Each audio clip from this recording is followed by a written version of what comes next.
जमाती वाले गांव में गए, भाई दावत देने, गश्त करने, मगरिब बाद निकले मोहल्ले में।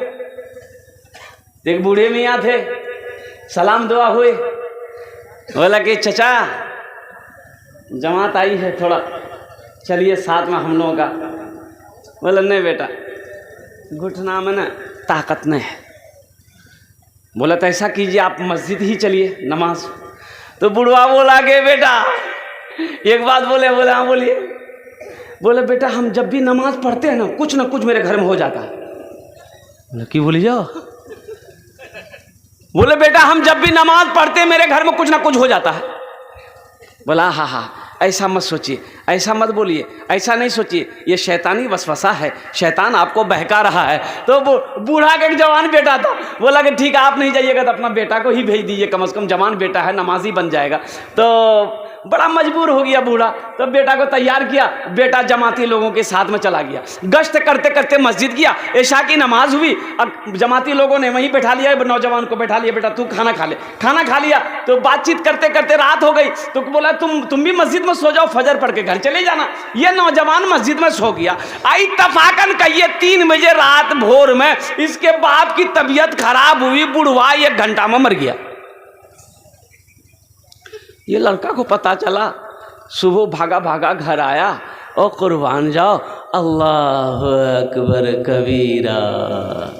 बाप का मरना था, अब वो जो माँ है ना, वो जवान बेटा है, कमाओगे नहीं तो घर में खर्चा चलेगा, भाई खर्च चलेगा।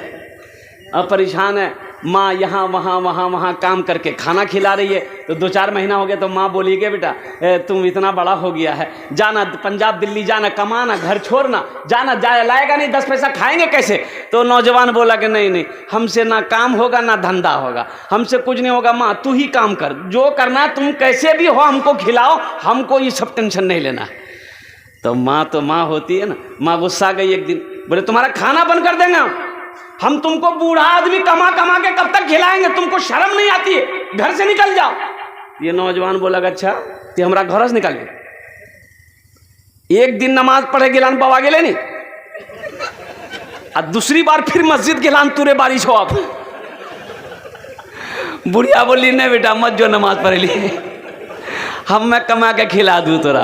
तो मेरे भाई और नौजवानों, अल्लाह पे यकीन करना सीखो। नमाज कुछ मांगती नहीं है, नमाज तो नवाजना चाहती है, नमाज तो देना चाहती है। और किसी बंगला शायर ने बड़े अच्छे अंदाज में कहा है, नमाज के बोलो ना काज आछे, काज के बोलो आमार नामाज आछे।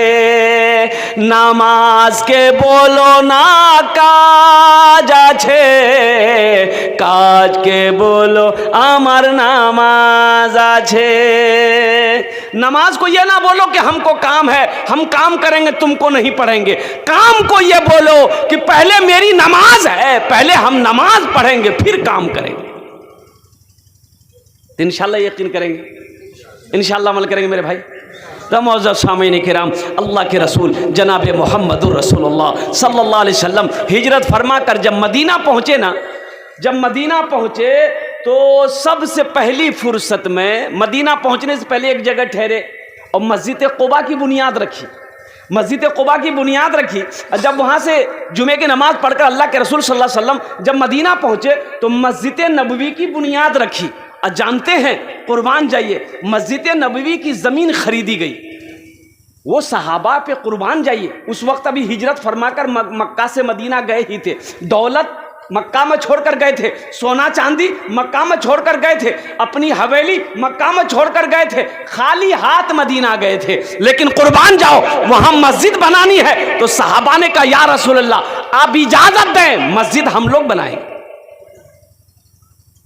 एक बात याद रखिएगा, जिस तरीके से मछली बगैर पानी का जिंदा नहीं रह सकती है, उसी तरीके से मुसलमान मस्जिद के बगैर जिंदा नहीं रह सकता है। सुभान अल्लाह बोले दमा।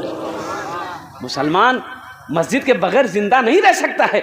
ओ मस्जिद तो वो जगह है कि जिस जगह के अंदर में दाखिल हो जाओ वो अल्लाह का मेहमान हो जाता है। मेरा अल्लाह कहता है कि जो मस्जिद के अंदर में दाखिल हो गया वो मेरा मेहमान है। और जो अल्लाह का मेहमान हो तो सोचो तो सही, वो कितना किस्मत का सिकंदर होगा, वो कितना खुशनसीब होगा, वो इंसान कितना खुशनसीब होगा जो अल्लाह का मेहमान हो। तो अल्लाह के रसूल सल्लल्लाहु अलैहि वसल्लम ने एक जगह देखी, खाली पड़ी हुई थी मैदान।